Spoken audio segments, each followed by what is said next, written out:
Assalamualaikum warahmatullahi wabarakatuh. Perkenalkan, nama saya Tri Afna Vitalia Mustika Hasan. Saya dari Universitas Mercubuana. Di sini saya akan menyampaikan jawaban saya untuk soal-soal ujian akhir semester. Untuk soal yang pertama yaitu jelaskan seluruh hal yang saya ketahui tentang mengenai struktur pengendalian internal COSO Framework yang seharusnya ada pada entitas tersebut, yaitu PT Indofarma. Di sini saya akan menjelaskan sedikit tentang COSO Framework itu sendiri, yaitu pengendalian internal.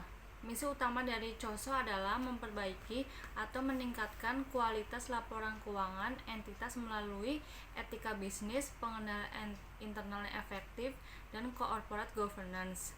Committee of Sponsoring Organization of the Tradeway Commission atau COSO pada tahun 1992 mengeluarkan definisi tentang pengendalian internal.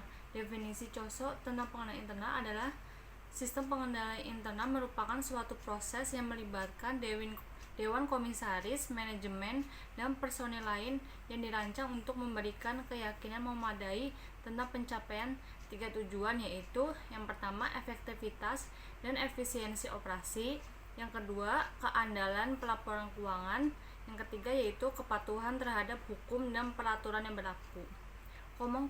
Komponen-komponen pengendalian internal menurut COSO yaitu ada 5. Yang pertama, a control environment atau lingkungan pengendalian, yaitu merupakan tanggung jawab manajemen puncak untuk menyatakan dengan jelas nilai-nilai integritas dan kegiatan tidak etis yang tidak dapat ditoleransi. Untuk yang kedua yaitu risk assessment atau penaksiran resiko.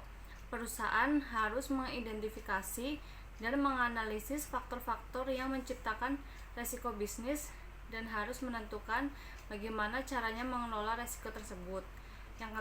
Yang ketiga yaitu control activities atau kegiatan pengendalian.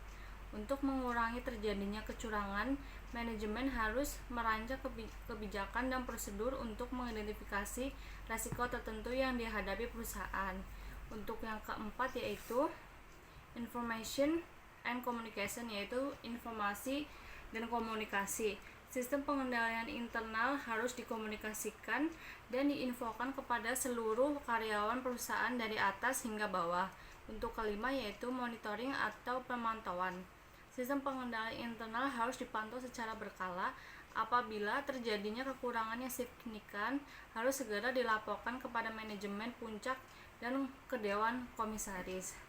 Pada PT Indofarma yang menjadi kasus saya, yaitu Bapeppa menjelaskan kasus ini bermula adanya penilaian Bapeppa mengenai dugaan adanya pelanggaran peraturan perundang-undangan di bidang pasar modal, terutama berkaitan dengan penyajian laporan keuangan yang dilakukan PT Indofarma sendiri.